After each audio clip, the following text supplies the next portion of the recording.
Casey Kasem disappears. Now on with the countdown. A new photo of Ben Affleck in costume standing next to the Batmobile gave me the weirdest boner. It's 2014 and a homosexual kiss still sparks internet outrage. Come on, people. And Ann Coulter once again proves she's a piece of shit, and Twitter takes advantage. And we'll discuss none of this on this week's episode of Unholy Matrimony.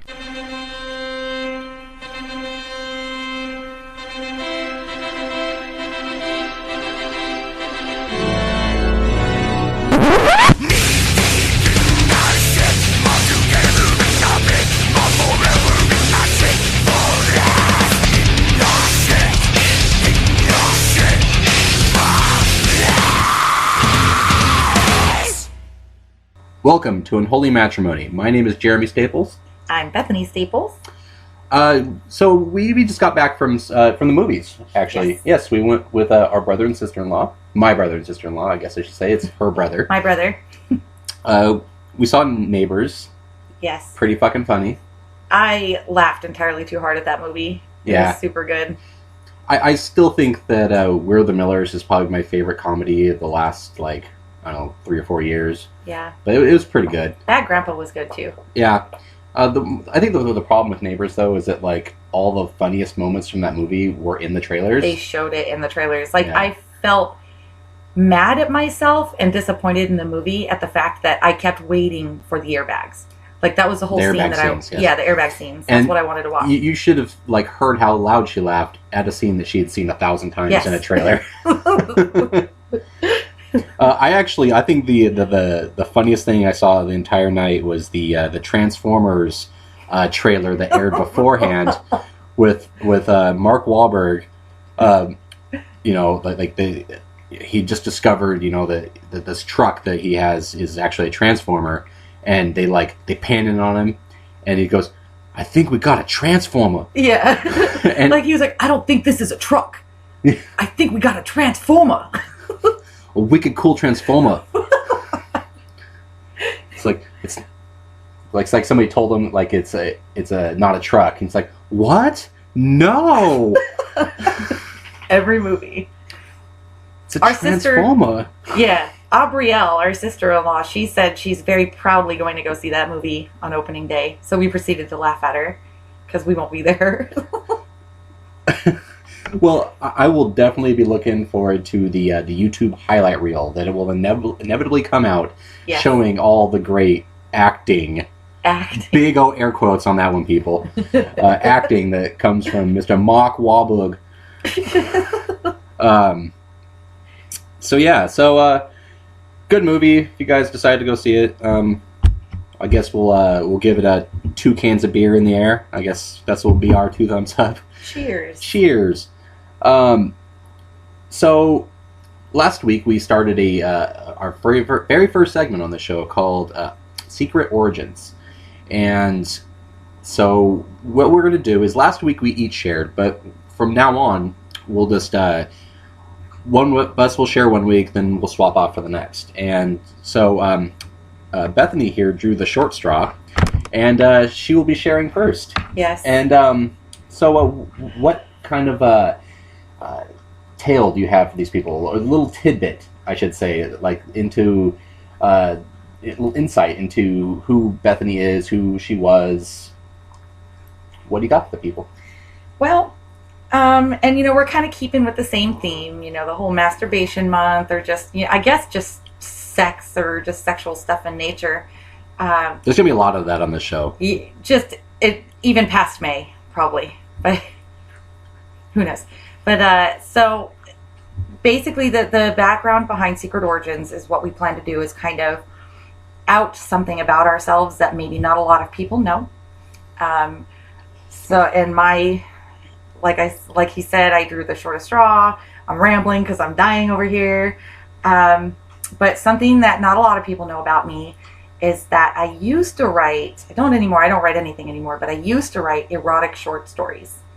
And in fact, I hooked Jeremy with one shortly after we reconnected, and I wrote one, and he dug it. So I am going to read an excerpt from said story that I wrote him. He actually, this entire time, has had it saved I had emailed it to him, and he had it saved in his email the whole time. So he pulled that up.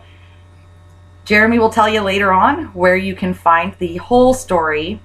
If you guys care to read it, it will be posted, because my shame has, I have no shame apparently. So my whole story will be posted somewhere else, but I'm about to read an excerpt from it. Oh gosh, okay. He knelt between her knees and gazed up at her, the predatory gaze in his eyes being the sexiest thing she'd ever seen in her life. Suddenly he sat up, breathing heavily. He then threw his head back and slid his jutting erection up into her pussy, burying himself to the hilt with one long thrust. They cried out together, and he heaved in and out of her with slow movements, kissing her softly upon her lips. His tongue pushed back past her lips, and she hungrily suckled it as her hips bucked against him, her legs raising up to wrap tightly around his waist. Their bodies crashed against each other forcefully as he dug into her over and over. She could feel herself tightening around his shaft and knew she was going to come at any second. So yeah, that's just a small, very small little portion of what you can find. And where you can find it is at couchpotatonation.wordpress.com. It's the very first blog that's been posted there. It'll be one of many more to come, I'm sure. CUM. Yeah, so if you want to, read that, possibly masturbate to it, and that's okay because it's May and it's masturbation month. So fap away. Fap away. It's pretty hot. All throughout May for masturbation month. Each week we'll read one, possibly more, of your letters. And we put a call out on our Facebook page. That's facebook.com/groups/nerdingout. It's actually now the Couch Potato Nation Facebook page. We put a call out to them to send in their stories. So far, we've gotten 3 people who have the balls to send in their stories. Each and every other person who ignored it or said no are fucking pussies. I'm putting that out there right now. You're fucking pussies. Like, we did it. Yep. Why can't you? We actually even have another chick, by the way, who has promised to send us her story as soon as she can sit down and write it as well. So we have a potential fourth that will be on its way. You use your tongue prettier than a $20 whore. All right. It's that time once again where this bitch tells you a story. Not just any story, but the story of your first time getting down with yourself, coming on yourself, cleaning it up with a napkin or a sock, hiding that shit from your mom, making sure none of your family finds out, and if they do, shit. It's alright. Alright. Hit it, B. Alright. So this one's coming Bitch! from... Oh. Have I dimmed these lights? No, please dim the lights. How many times have I told you, if I don't dim these lights, you don't read the motherfucking story? I apologize. You should just dim the lights then. Are you gonna fucking tell me what to do now? Yeah. Yeah. Oh. He didn't really hit me, folks. No, I fucking smacked that bitch. I hit her so hard. You would know if he hit me so hard. Alright. Dimmin', dimmest, too dim, too goddamn dim. Oh, just right. Alright. Bitch! Oh. Is there any music yet? There's no music yet. Well, now there is. Read your motherfucking story. Alright. So this one's coming from Marcus Segura. Okay, so I was in the 7th grade. I just had my appendix removed and I was quote-unquote milking it for all it was worth. I think I missed 2+ weeks of school for that one. Anyways, I was home with nothing other than daytime TV to look at, and then I noticed a poster that I had gotten recently. It was some race car promotional poster with over a dozen bikini models in it. There were all types of ladies. Blondes, brunettes, white, black, Asian, big tits, bigger tits, etc., etc., etc. I spent a fair amount of time just staring and thinking, damn, girls are awesome. But then I noticed something. Something was happening. Something was happening, and I wanted to find out what. I was going to get to the bottom of this mystery if it was the last thing I did. I'm naturally the type of guy that can't let go once I've started a project, so I kept at it. After what felt like a long time, but was probably less than 2 minutes, at least twice the time it took Jeremy, I might add. Motherfucking dick. Anyway, after a while, something else started to happen. A pressure started to build, and build, and build. I'd like to say it was a mighty load. This is where you insert pics of fire hoses, geysers, and explosions and such. But alas, it was more of a slight trickle of some clear liquid that I wasn't really sure what to do with. And a lifelong infatuation was born. Alright. Now, each and every one of you now owe me $75 for her services. You want to pay me, or this bitch is going to get hit again? Oh, don't let this bitch get hit again. For the first time. For the first time.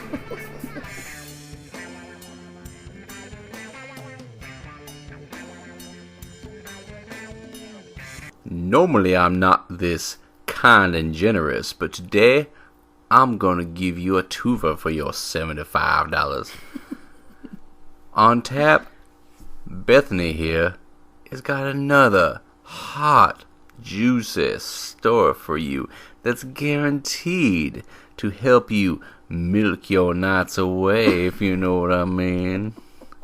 By the end of tonight, we're going to have you covered in your own jism, bathed in it, like a baby. Like when a baby comes out, covered in the birth fluids. Yeah. Yeah. You know you want that. You know that it's that time. Take it away, B. Alright.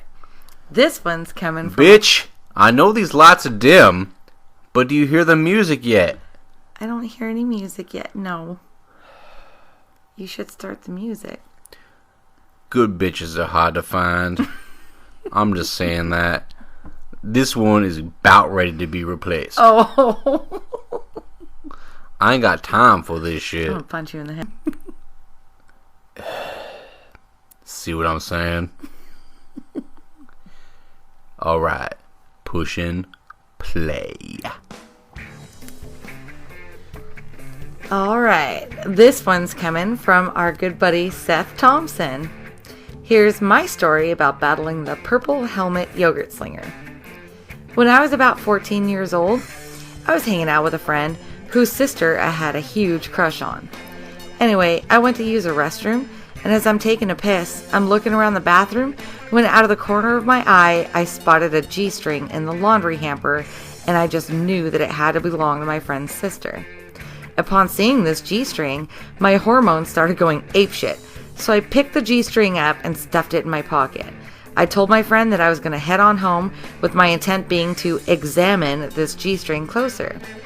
For probably a couple of months before this, I had been watching softcore porn on Cinemax after my mother would go to bed, so I pretty much knew what sex was. When I got home though, I waited until my mother went to bed, flipped on Cinemax, pulled the G-string out of my pocket, and started to caress it. When my penis got hard, I took off all my clothes and put the G-string on. I heard my mother get up, so I flipped to the previous channel I was watching, put my shirt and pants back on real quick, and I walked upstairs and grabbed the plastic tub that held all my wrestling action figures and told my mom that I was going to put on a match with them. I played with my wrestling figures for a little bit until I was sure that my mom was asleep. I then put away my wrestling toys, flipped the channel back to Cinemax, turned the volume down, and once again took all my clothes off, while I had been wearing the G-string the whole time. The whole time. Again, my penis got hard, and so I started stroking it. I continued to stroke it until I ejaculated. At the age of 14, I didn't know what the proper terms were for stroking my dick, why it felt so good, and what that sticky white goo that came out of my dick was called. After I cleaned up, I remembered that my mom had given me a book that guided me through puberty, so I looked through it and come to find out that I had just masturbated and that it was ejaculation that caused the sticky white goo to come out, and that was called semen or sperm. As far as I can remember, the book never told me why masturbation felt so good, so through the years, I just kept doing it. Even when I would have a girlfriend that I'd have sex with, I just kept masturbating. I think I might have a problem. That was hot, right? Both those stories. How many times did you come listening to them? 1 time, 2 times? Can you count them on one hand? Possibly 2? Well, fucking tally them up, because for each one you owe me $75. 75 motherfucking dollars for every time you just busted a nut. I ain't fucking with you right now. This shit's serious. This ain't no game. Nobody's gonna admit to busting a nut if they have to pay $75. I think I just found the heir of my business model.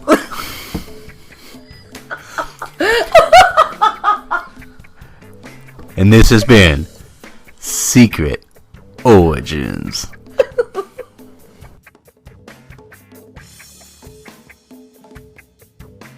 A relaxed ass is a happy ass. But if it's a tight and unrelaxed ass, it's an unhappy ass. It is now time to hear bad movies reviewed badly. This is What the Fuck Did I Just Watch?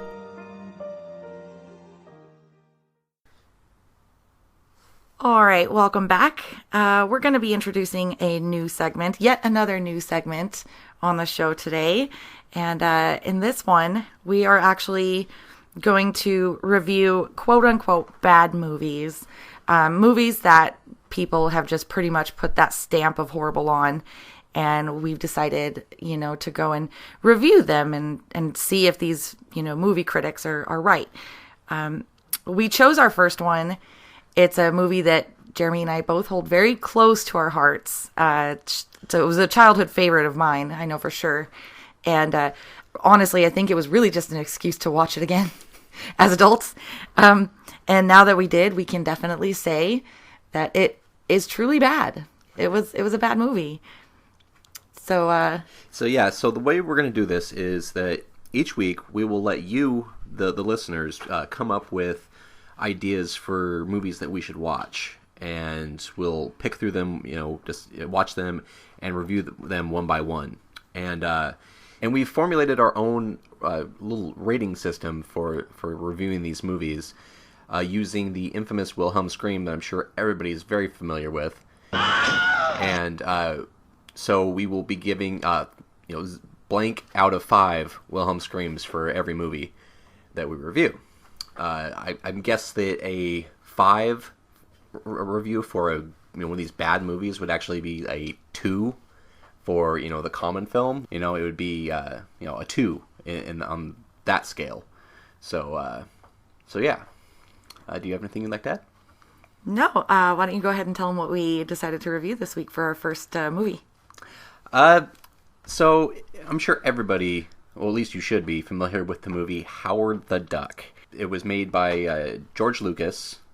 Yeah, what the fuck? Which it makes you wonder, like, were they just bankrolling like any turd that he put out there, at this point in time?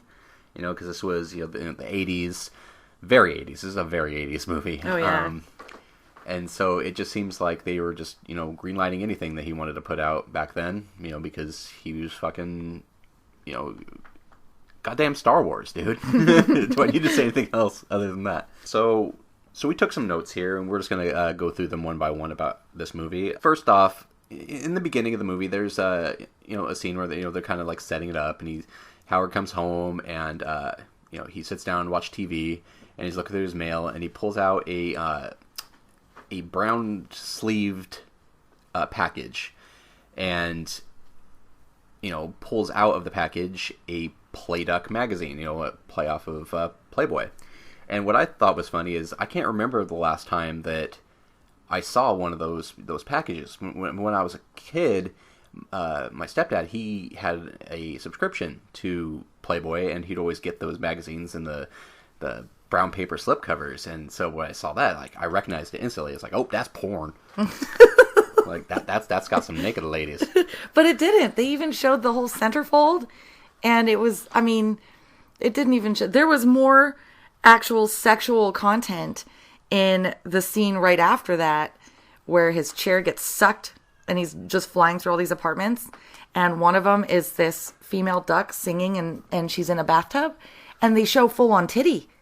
Like, they showed more there than they did in the actual centerfold. Duck, duck, twitty. Twitty. Twitty. Titty. Yes. And another thing that to tie in with, like I was saying about, this being a George Lucas film, is that I thought it was hilarious that this movie is based off of a Marvel comic, which is now owned by Disney, which also now owns Lucasfilm. And so it makes me wonder, do you think we could be seeing a reboot of Howard the Duck in the future? It wouldn't surprise me. So it wouldn't surprise me. But you know what? Honestly, you know what I want to see a reboot of? What's that? The Better Duck. The Better Duck? What's that? I'm not aware of the Better Duck. I don't know what this is. Darkwing Duck. Darkwing Duck. So that's my alarm clock, by the way, folks. Better watch out, you bad boys. Yes, that is legit my alarm clock. I have Darkwing Duck and the Batman theme, but for snooze. But yeah, I have Darkwing Duck. I would love to see a Darkwing Duck remake. Sure, why not? I mean, they remake everything else, so right? Why not? So, and it's okay. So then, fast forward a little bit. He flies through his chair. He goes through space and time and ends up on Earth, and immediately gets attacked by these, bratty fucking punk bastards that, all look like they dressed out of their mom's closet. So. Yeah, and I thought this part was funny too, because I've noticed that it's not just this movie, but 80s movies in general. Why do all street gangs from the 80s dress like they just stepped out of a post-apocalyptic gay bar? Yeah. Like, like tassels and like whips and chains and leather and just it's a little homoerotic. Well, like that dude Babyface or whatever, he had that jacket that had the baby faces all over him. Yeah, from the dolls, yeah. The dolls all over him, which is kind of creepy and apocalyptic. And then when he's like trying to wrap his hand around Howard's throat, he's got that like super pretty black lacy glove. So it was super funny. And there was also the female biker gang that rode down the street right after this. They were called the Satan Sluts. And that I thought that was amazing. That was pretty awesome. And then the scene kind of progresses, and he hears this music coming from this very seedy looking punk bar, and he goes inside. Well, that's right. The bastard, the gay post-apocalyptic gang picked him up to make fun of him and threw him inside the bar is how it was. And that's when he got to see Leah Thompson, who you would better know as Lorraine Baines McFly from Back to the Future. Back to the Future. Jesus. Yeah. So I kind of got excited about that. I was like, holy shit, McFly's mom is a punk rock band singer. That was exciting. I hadn't seen her in much stuff. And this, being his first interaction with, human beings, not very good start for him. Why were these people not freaked out by this, 3.5 foot tall walking, talking, duck? And even more, like when he meets Leah Thompson, why the hell is she not scared to death of this guy? And why does she proceed to then offer, her couch, basically, come stay with me? Well, I have a theory. And what's that? I think that she's a furry. So I think that she went out into that back alley on purpose to try and get in trouble, just so that Howard would save her. I think that there's some merit to that opinion, that because she was really horny for that duck. There was even a scene at one point in the movie later on where she was about ready to fucking fuck the duck. Yeah. She was ready to go. Then as the movie progresses, you get to meet the villain, Jeffrey Jones, who might be the creepiest creeper from any movie in the 80s. You remember him as the principal from Ferris Bueller's Day Off. Mm-hmm. And I think he's always been an asshole in these movies. And I think the only time he was a halfway decent human being was in Beetlejuice. Yeah. Because he came across as very sympathetic because of his, cunt nag of a wife. Yeah. All he wanted to do was go bird watching. Yeah, and had to have his office left alone. Yeah. That was the only things he wanted. So, another fun fact, Jeffrey Jones looks like my Uncle Ted. Like, almost exactly. I should see if I can get a picture and we can post it. That would be awesome. Another person who was in this movie who pops up, it was a very young Tim Robbins. And he, like, just was the biggest dipshit in this movie. Yeah. Like, just such a dork. That's pretty much all I have to say about him. I don't have a lot to say about him either. I mean, it was just very, very much that 80s scientist nerd character that they were, you know, they did over and over and over in 80s movies. And he was alive and well in that one. Yeah. We also found, not as famous, but we found our buddy Steve in a cowboy hat. I mean, it's hard to tell if it was a hat or not because there was no sticker on the bill. But we're pretty sure it was a hat. It was very much a flat-rimmed cowboy hat. Worn by... A very Jewish-looking guy. Yes. One other thing I noticed about in this movie is that, and it was perfect that we reviewed this one first, is because they actually use the Wilhelm scream that I talked about that we're going to use for our review system. And because there was a scene where there's a bunch of duck hunters, you know, out in their boats, you know, trying to, you know, get a kill. And Howard and Tim Robbins, I believe it was those two in the scene, right? Or was it all three? I don't remember if she Leah was there or not. I don't think... No, she had been kidnapped at that point. Yeah. Spoilers. And so it's Tim Robbins and Howard the Duck, you know, flying in this, like, little mini plane. And they, you know, did a low dive over the top of these boats and, you know, freaked out the duck hunters, knocking them all into the water.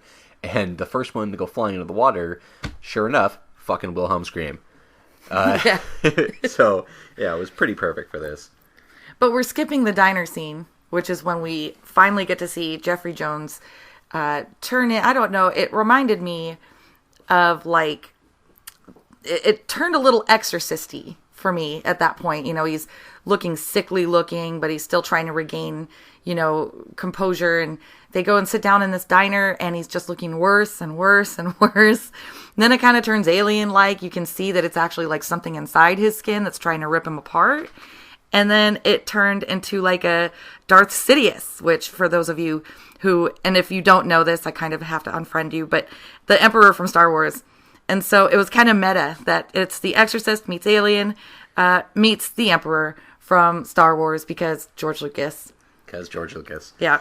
Yeah. And also to add on to that, like, because Jeffrey Jones, you know, as he becomes more and more villainous throughout the movie, his look also progresses. Yeah. And by the end of it, he looks like a skinnier version of Dr. Robotnik from Sonic the Hedgehog, Yeah.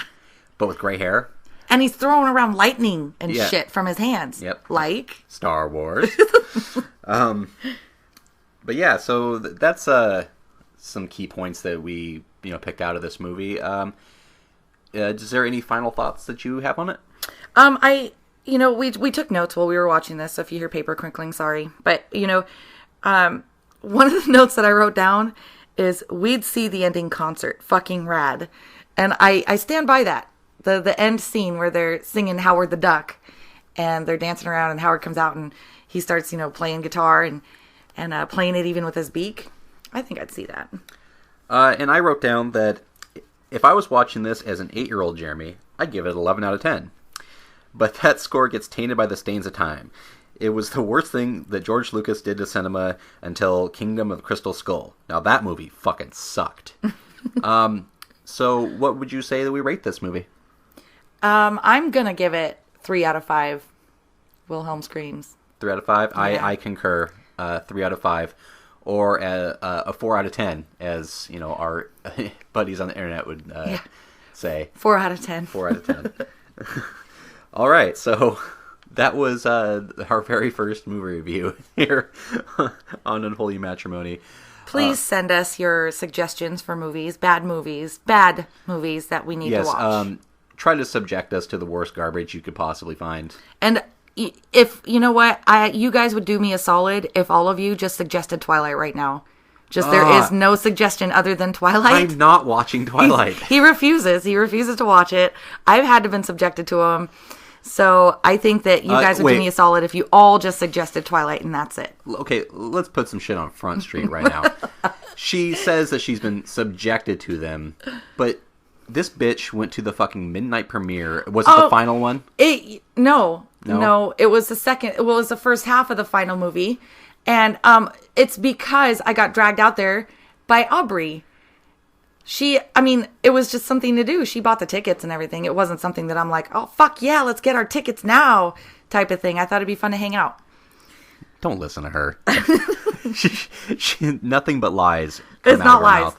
Yeah, all my Twilight movies and memorabilia around here. We do have the first Twilight movie sitting on the shelf over there that you own. It's I don't know how I own that. Aubrey gave it to you. Oh, okay. Well then, I think we just outed Aubrey as like the hugest twihard. Ha ha! You jerk off? Do I jerk off? Yeah. Yeah, I jerk off. Yeah. All right. So the other night I tried to maybe a little bit too hard to I don't even know how it started, but I was trying to get Bethany to commit to a list of her top 5 celebrity dudes that she would totally fucking bang. And I pushed too hard, and one thing led to another. It escalated into a fight. We did. We fought over it. It was so fucking dumb. Tell them why we fought. Because I was trying to get you to decide, like, in order, like, who you thought was more attractive out of the people that you had named. And you insisted that you couldn't. And I kept trying to, push it because I thought it might generate content, but I guess I went about it the wrong way. And we ended up, in an argument. Went to bed angry, which is fucking retarded. Yeah. You'll see over the course of this show that we get into a lot of retarded arguments. It happens. It happens a lot. Well, not a lot, but more than it should, for certain. Anyway, so we decided we had to make this a segment on the show because, of course, we're not going to, hide the stupid shit about us. We're going to put it up on Front Street because, that's part of what the show is about. It's about being honest, not with just each other, but honest with you, the listener.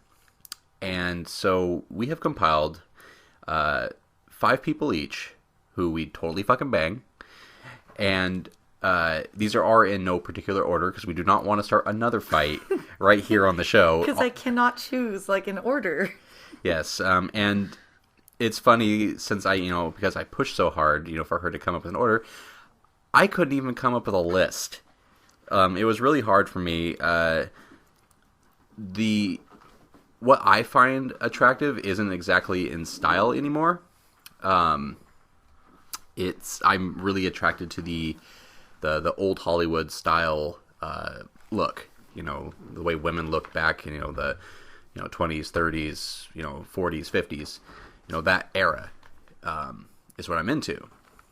And I don't like these girls who they nowadays it seems like they have no fucking definition other than what a surgeon applies to them. Or they look like a 12-year-old boy. Or exactly, no hips. If you don't got hips, fucking get the fuck out, as far as I'm concerned.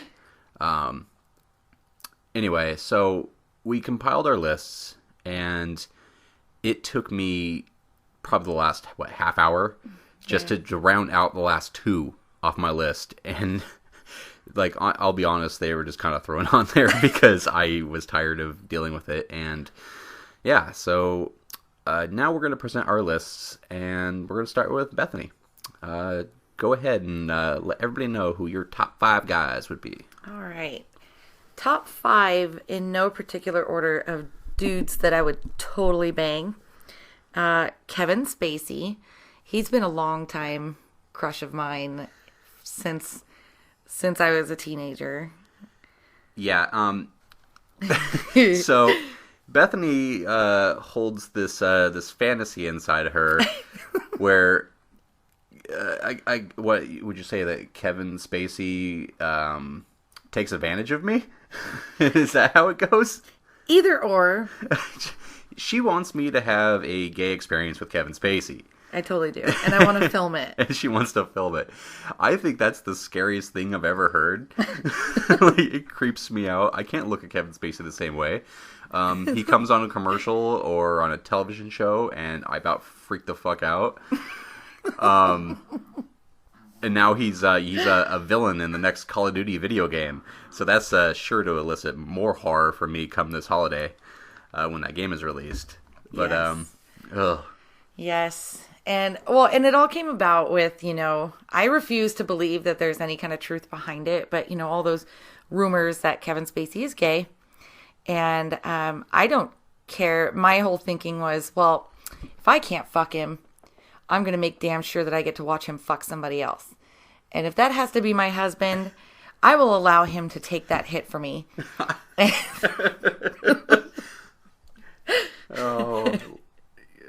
Literally, I guess. Take that hit. So that's one. And then Robert Downey Jr., because I don't know a lot of people whose lists he's not on. I'd fuck him. Yeah, he's fuckable. Ed Norton, he's another long-time crush of mine. I have had a thing for Ed Norton for years and years and years and years. He's just cute. He's adorable. Especially when he plays really racist dudes who curb stomp black people. Like, do you find that really attractive too? No, you know what? I was very conflicted in that movie because I was like, oh, that's so wrong. But he's so hot in that wife beater. Feminism is dead, people.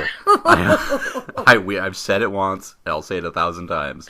Oh, and then of course Adam Levine. I think we've talked enough about Adam Levine on this show. Yeah, I think we have. To be fair, this is brunette Adam Levine that I'm talking about. If he has his blonde hair, he can just get the fuck off my list. He's not on there with his blonde hair. So, but he's currently has blonde hair, so what's he doing on your list? Well, then I will just have to replace him. With who? Mark Ruffalo. She has a thing for the Hulk. She wants the Hulk to smash her pussy. Is what she's saying. Pretty much. And then Paul Rudd, because Paul Rudd. But yeah. He seems like a very sweet dude. He does. He'd be like one of those gentle lovemaking dudes. He wouldn't pound a pussy. He would just, those big blue eyes of his and those long ass eyelashes. He might cry when we're done. Like one of those types of things. Oh, now I want to cuddle him. Maybe he's on my cuddle list, not my fuck list. I don't know. All right, so I guess it's my turn here, and like I said before, my list mostly, or not mostly, the first two on it are, no longer with us, because I really dig the chicks from the way back when. So number one on my list, Betty Page. I think that's one that's on a lot of people's lists. She's on my list. Yeah, she's gorgeous, goddamn gorgeous. To me, like, that is the ideal woman, I guess. I'm really into brunettes, hence why I married one. I'm into brunettes. I like that she wasn't a stick, I really hate just these skinny fucking bitches who look like 12-year-old boys. I cannot stand that shit. Number two on my list, Julie Newmar, Catwoman herself, the real Catwoman. Because of course. I have to have a Batman villain on my list. No, she's beautiful. Anytime I think of the Catwoman character, she comes to mind. She just oozed that sex appeal. I guess you could say that Michelle Pfeiffer did too. Michelle Pfeiffer did as well, but in a bondage sort of way with that, that skin tight, like plasticky leather outfit she had. It was more bondage, and it was all stitched together and shit. So it portrayed more of a bondage style than it did just a all around like sex appeal. So So number three on my list, Scarlett Johansson. Black Widow herself. Not a brunette. Not a brunette. Well, sometimes she has, brunette hair in movies, but no, not a brunette. She has that old school look about her, like the way you can tell the way that she prefers her style to be. It's very, she's got like the 40s and 50s hair rolls. Exactly. And, Very like the makeup. lipstick. Yes. Yeah. She very much Very portrays classic. a old Hollywood style that I look for. Yep. She'd be on my list too. Number 4 on the list. Flo from the Progressive ads. Yes.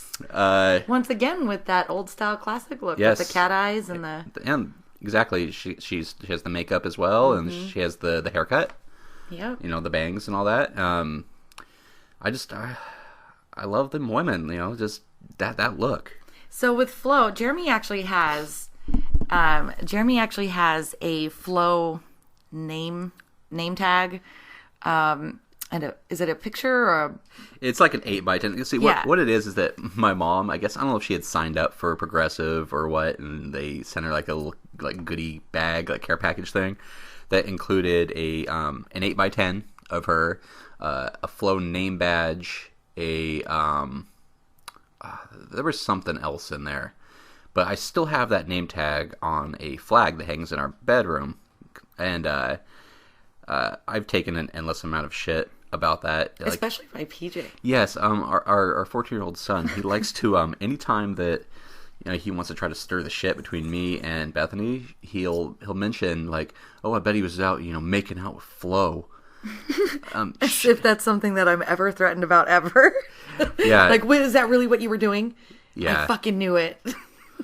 Yeah, it's a little ridiculous, but yeah. So Flo from Progressive, way hotter than the cavemen from Geico. Yes. Just saying. And then 5th on my list, because I could not fucking think of anybody else. He spent 30 minutes sitting here with one spot left on his list. Yes. Elizabeth Hurley is rounds out my list, and it's mainly for the accent. I dig women with accents. Mainly like a British accent. Fucking can't get enough of it. I don't know what it is. It's hot. And so, yeah, that's my list. Is there anything you would like to add? No, I don't have anything to say about Elizabeth Hurley, really. Her accent's cool. Everything. He was like, Elizabeth Hurley, I guess? And I was like, gross. And I wrote it down. I don't mean gross as in like she's unattractive. It was just, it felt like a curveball for that to be the last one. I don't know. But it was a good list. I'm glad you finally rounded it out. So yeah, there you have it. There's our top 5 fuck lists. And so, babe, do these lists stand as our lists that if we were ever to meet these people that we could fuck them? You have to cement it in stone right now, which means there's already 2 people on your list that you'll never fuck. Well, I own a shovel. Oh. So, like, never say never. Yeah, so I guess you're right. But yes, well, there's one on my list that I'll never get to fuck either because, he's gay. He's going to be fucking you. Oh, it's not happening. It's so happening. Would you stop slapping that thing? It's my flap. I'll do whatever the hell I want with it. Alright, that's going to do it for this week's episode of Unholy Matrimony. Be sure to check out this show and any of the podcasts available on the CPN Podcast Network at CouchPotatoNation.com. Make sure to follow us on Twitter at WeThePotato. We're on YouTube. You can subscribe to us, get this and every other video that we post. And we also have a Facebook page, so make sure to like it at facebook.com/CouchPotatoNation. Alright, so I'm Jeremy for my co-host in life, Bethany, saying later, fuckers.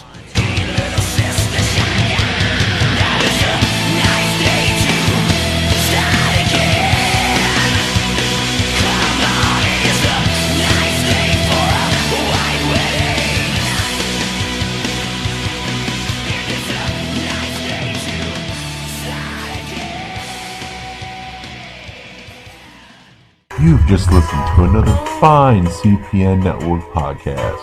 Thanks for listening.